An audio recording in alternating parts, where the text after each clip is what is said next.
Sixth class की तीनों books को फिनिश करने के बाद आज से हम अपने चैप्टर नंबर फर्स्ट से क्लास सेवन्थ की बुक स्टार्ट करने जा रहे हैं एनसीईआरटी। और आज का हमारा पहला चैप्टर है हिस्ट्री से, chapter number first, tracing changes through 1000 of year. कि टाइम टू टाइम जैसे हमारी हिस्ट्री को लेकर चीज़ों में जो चेंजेस हुए हैं वो कैसे हुए। तो बेसिक सा चैप्टर है थोड़ा, चैप्टर क्लास सेवन्थ का चैप्टर नंबर 1 आज हम स्टार्ट करने जा रहे हैं। तो लेट्स सी इस चैप्टर में क्या कुछ हमें नया सीखने को मिलता है, क्या है हमारी एनसीईआरटी की सेवन्थ की हिस्ट्री में, क्या नया हम सीखेंगे। तो नाम तो जैसे कि मैंने आपको पहले बताया, tracing changes through 1000 of year. यहाँ पे छोटी सी स्टोरी के साथ स्टार्टिंग कर रहे हैं जैसे एनसीईआरटी में हमेशा होता है। एक अरब के जियोग्राफर हैं अल इद्रिसी, ठीक है। प्लस उनका वर्ल्ड मैप देख रहे हैं, एक तरफ 1154 में जो उन्होंने डिज़ाइन किया था, एंड सेकेंडली 1720 में फ्रांस के कार्टोग्राफर ने जो मैप डिज़ाइन किया था, उन दोनों को कंपेयर कर रहे हैं, ठीक है।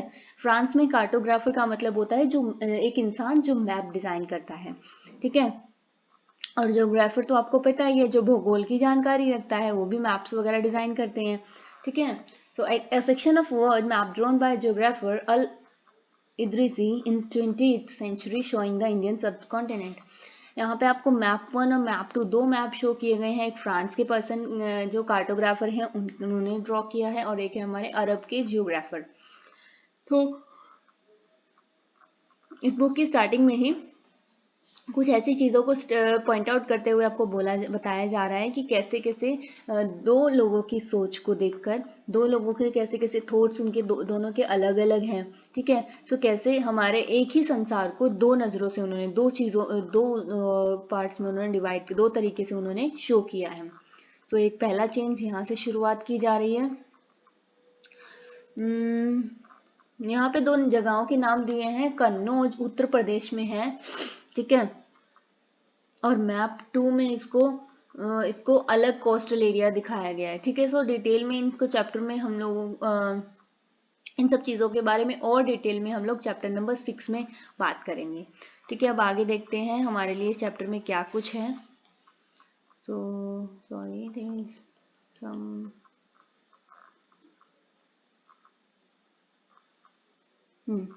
अब यहाँ पे अगर हम देख पा रहे हैं, यहाँ पे बोला जा रहा है कि जैसे बहुत सारी ऐसी टर्मिनोलॉजीज हैं, बहुत सारी ऐसी चीज़ें हैं जो हिस्ट्री में कुछ किसी और नाम से जानी जाती थी, चीज़ें सेम है लेकिन क्या हो गया, दो अलग टाइम पीरियड। जैसे हमने 1154 सबसे पहले जो हमारे जियोग्राफर हैं इस साल में उन्होंने अपनी मैप डिज़ाइन की। देन हमारा नेक्स्ट 1720 में जो हमारे फ्रांस के एक कार्टोग्राफर थे, उन्होंने एक मैप डिज़ाइन किया। तो दोनों की इंफॉर्मेशन सेम चीज़ के लिए थी, लेकिन चीज़ों में बहुत सारी वेरिएशंस आ गई थी, ठीक है। So new and old terminologies में टॉपिक में क्या दिया है चैप्टर में, ये देखते हैं हम।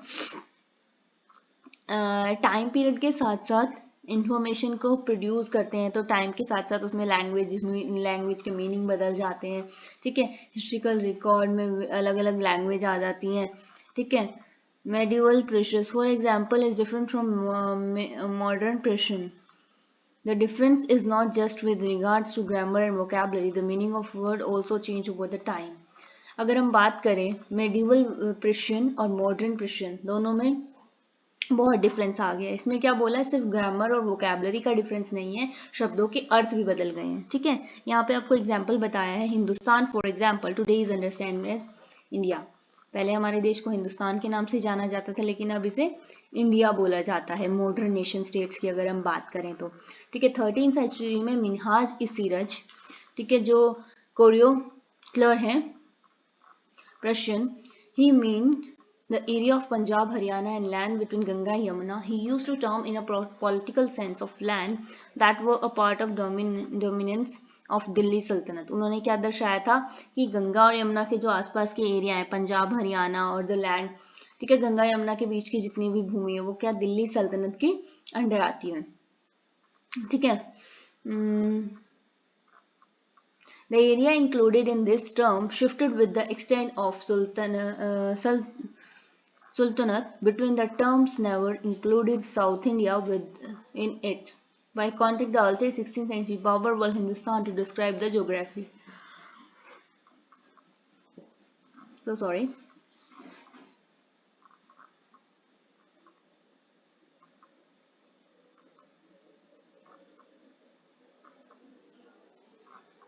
यहाँ पे यही है कि बाबर ने एक टाइम पे टर्म हमारे देश के लिए दी थी हिंदुस्तान, उसके बाद अलग अलग जैसे लोग आए, फिर हमारा इंडिया मॉडर्न हो गया, तो वहाँ पे हमारे हिंदुस्तान से हम लोग इंडियंस बन गए और हमारे देश का नाम इंडिया पड़ गया।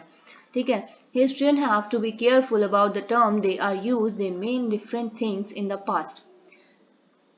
इतिहासकार जो होते हैं उन्हें बहुत सोच समझ के बहुत केयरफुल होकर चीज़ों को डिफाइन करना होता है, क्योंकि जब वो किसी भी चीज़ को डिफाइन करते हैं दैट मीन्स उसको पास्ट के साथ रिलेट करते हैं। ठीक है, वो सब चीज़ें होती हैं। Simple term like foreigner, it is used today to mean someone who is not an Indian. In the medieval period, foreigner was any stranger who appeared, say, in a given village, someone who was not a part of society or culture. In Hindi, the term Pardesi might use to describe such as a person in Persia, Ajnabi.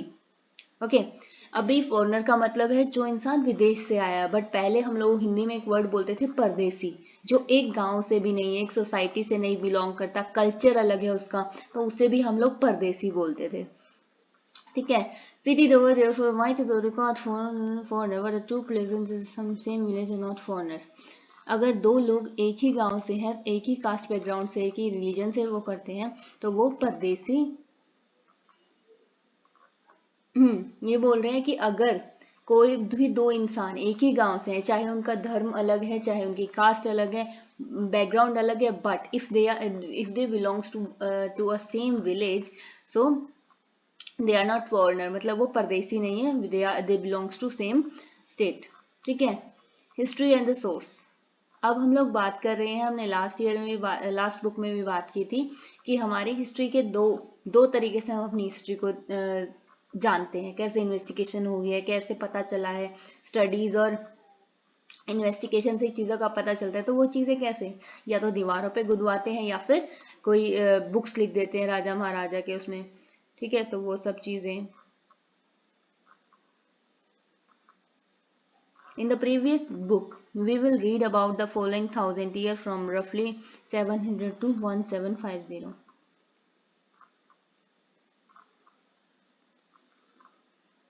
हम लोगों को कैसे पता चलता है, coin से, ठीक है, रिकॉर्ड से, ये किस तरह बुक में रिकॉर्ड्स है, कॉइन में ये राजा के टाइम पे ये रहता था, तो ये सब चीज़ें हम लोगों को इन्फॉर्मेशन मिलती है, तो हम इजीली रिकॉर्ड की मदद से या फिर इस सारी इंफॉर्मेशन को पेपर पे ग्रेजुअली उतारा गया, फिर वो थोड़ा चीपर रहा, तो ये इस तरीके से धीरे धीरे स्कॉलर्स जो आए पढ़ते थे इन सब चीज़ों को, मैन्यूस्क्रिप्ट को चेंज करके पेपर पे उतारा गया, तो इन सब चीज़ों को धीरे धीरे यूज किया जाने लगा। ठीक है। People used it to write holy text, chronicle of ruler, letter and technical of sent petitions and judicial record for register of accounts and taxes.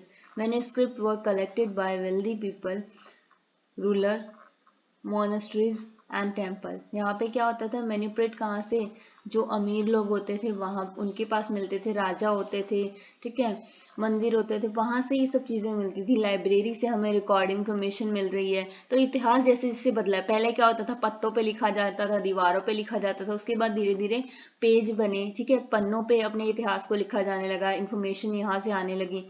ठीक है। अब यहाँ पे आर्चिव की बात की जा रही है। आर्चिव एक ऐसी जगह होती है, place where document and manuscript are stored. जैसे आज के टाइम में हम लोग लाइब्रेरी टर्म यूज करते हैं, पहले आर्चिव होती थी, इस जगह पे हम लोग रिकॉर्ड्स को संजो के रखते थे। ठीक है।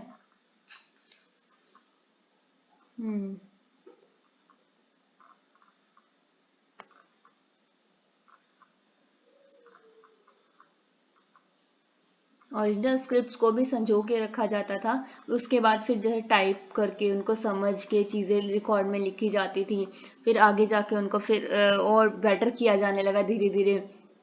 ठीक है। On occasion author revised that the chronicle at different time. The 14th century chronicle Ziauddin Barani wrote the chronicle period 1356 to another version 2 years later. The two difference which is about history but did not know about the existence of the first version until 1971. It remained lost in large library collection.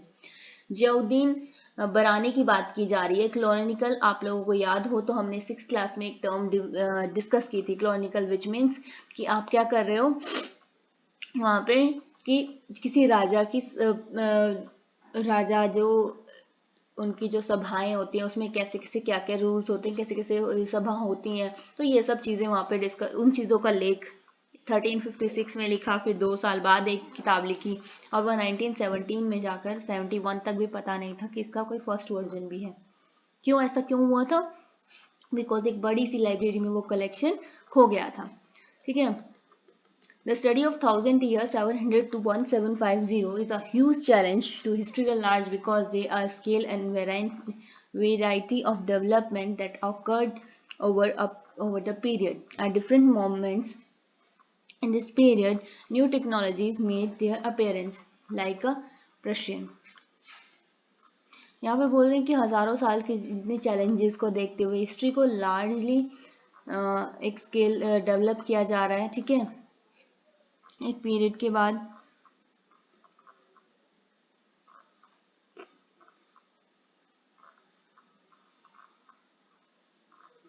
ठीक है. यहाँ पे difference क्या क्या difference हुए हैं, अलग अलग तरीके से आर्मीज, अलग अलग तरीके से नए नए वेपन्स बने, नए नए तरीके से उनके हैबिटेट्स की वजह से चीज़ें हुई. ठीक है. अलग अलग ग्रुप बने लोगों के, जैसे मराठा, सिख, जाट, अहोन्स, ठीक है, कयास.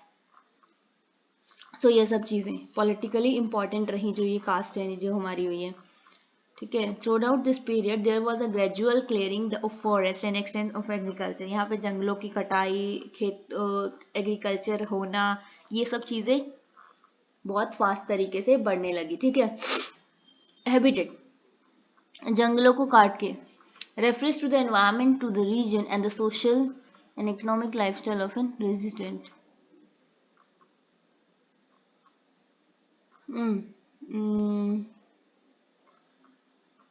ओके.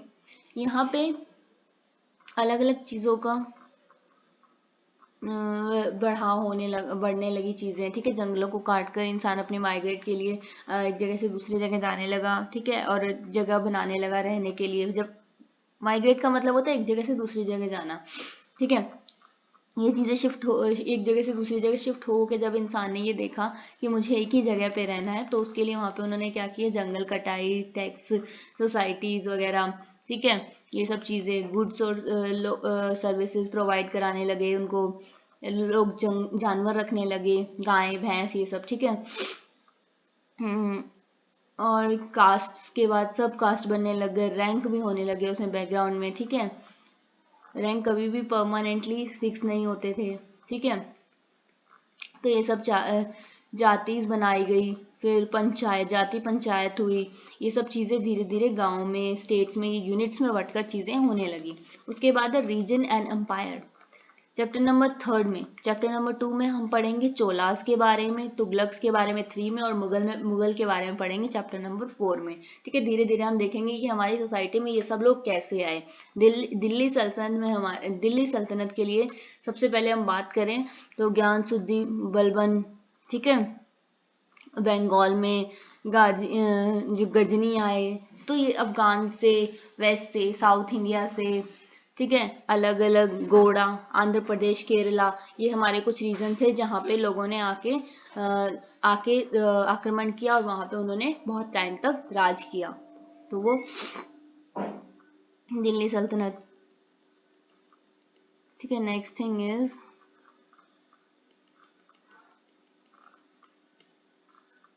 अब आगे नेक्स्ट चैप्टर से हम लोग चोलास, खिलजीज, तुगलक्स, मुगल्स, इनके बारे में डिटेल में पढ़ेंगे. चैप्टर 2 से अब हमारे किंग्स, राजा आने शुरू हो जाएंगे. चैप्टर नंबर 4 में हमारे मुगल 18th सेंचुरी में जो मुगल एम्पायर आए उनके बारे में. ठीक है. ये सब आया, कैसे कैसे उन्होंने अपने यहाँ के अपना कल्चर का प्रसार किया, कैसे कैसे अपना कल्चर लोगों को, अपनी गवर्नेंस चलाई, कैसे लोगों को अपने ट्रेडिशन समझाए, वो सब चीज़ें. ठीक है. पुराने धर्म और जो नए धर्म भी आ रहे थे उनमें क्या क्या डिफरेंस थे, कैसे उन लोगों ने कितनी चीज़ें Hindustan It was during this period its important changes occurred in what we call Hinduism today. ठीक है, हम लोग कैसे उस समय कैसे हमारे रॉयल टेम्पल्स बने, ठीक है, संस्कृत कैसे सोसाइटी में ब्राह्मण्स को रिस्पेक्ट मिलती थी, ये सब चीजें. Okay, one of the major development was the emergence of idea of bhakti. ठीक है, of a loving personal deity that devotees could reach without the aid of priest and elaborate rituals. You will be learning about this other tradition in chapter number 8. chapter number 8 में हम ये देखेंगे भक्ति, idea of भक्ति क्या है, कैसे आप किसी धर्म अपने धर्म को पूजा के साथ साथ उससे प्रेम रख सकते हो, ये सब चीजें. ठीक है, सो अलग अलग धर्मों ने अपनी अपनी अलग अलग किताब का प्रसार करना शुरू किया. जैसे 7th सेंचुरी में कुरान आ गई थी जो हमारी मुस्लिम रीजन में जो हम बोलते हैं, जो होली बुक है हमारी. ठीक है, इस बुक में भगवान को नाम दिया गया है अल्लाह, कि हम उनसे उनके प्रेम, उनकी ब्यूटी के बारे में बताया है, कि उन पे बिलीव कैसे करना है, कैसे हमारे बैकग्राउंड, मतलब वो सब चीजें. ठीक है, फिर सिया, यहाँ पे एक चीज बोली है,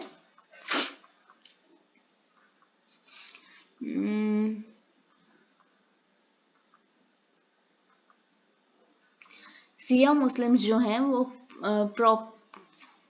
सन इन लो अली, जिनको लीडर माना जाता है मुस्लिम कम्युनिटी में. ठीक है, सुन्नी जो मतलब जो हमारे देश में जो मुस्लिम वर्ग है उसको भी 2 पार्ट्स में बांटा है, सिया और सुन्नी. सिया में क्या माना जाता है, प्रॉफिट, उसको किसने जो हमारा सिया जो कैटेगरी है उसको किसने क्रिएट किया, प्रॉफिट्स के सन इन लॉ थे. ठीक है, और सुन्नी ये मानते हैं कि खलीफाज इस कम्युनिटी को मानने वाले हैं, मतलब बनाने वाले हैं. तो ये चीजें थी, किस तरीके से आए.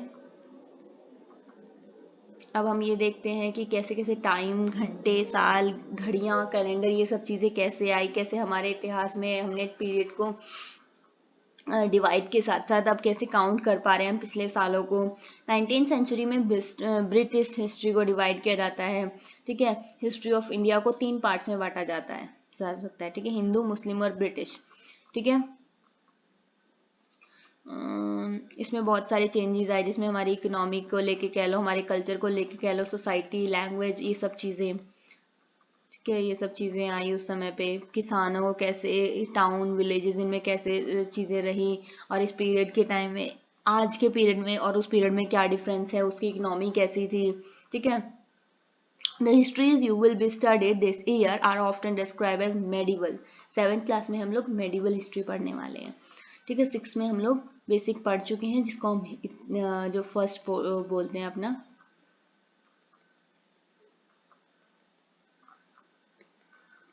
इसमें इकोनॉमिकली, सोशली कैसे थे. ठीक है, ये था हमारा चैप्टर नंबर 1. चैप्टर नंबर 2 को हम नेक्स्ट क्लास में पढ़ेंगे, जो है हमारे न्यू किंग्स एंड किंगडम्स. इनमें अब हम राजाओं के बारे में पढ़ना शुरू करेंगे, which is very interesting chapter. So मिलते हैं नेक्स्ट वीडियो में 2nd चैप्टर के साथ, 7th क्लास की chapter 2, new kings and kingdoms. Okay, bye bye.